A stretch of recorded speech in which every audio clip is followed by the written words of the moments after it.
I per combatre la calor, ara i el fred en hivern i la humitat, res millor que edificis tèrmicament ben aïllats. La cosa es complica quan parlem de construccions antigues. València té 410.000 vivendes i quasi la meitat, 200.000, tenen més de 50 anys. Volen anar a un projecte de rehabilitació energètica que volen exportar a altres edificis del Cap i Casal.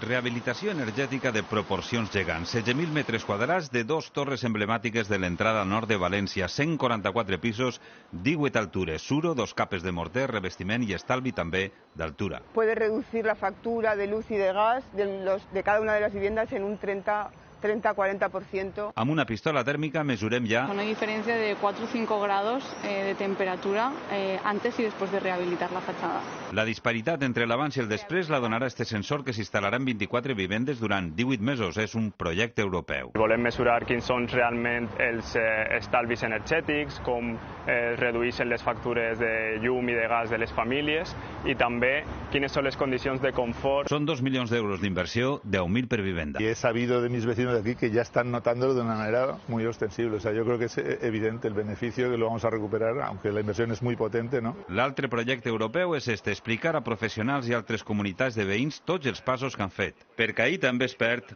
molta energia.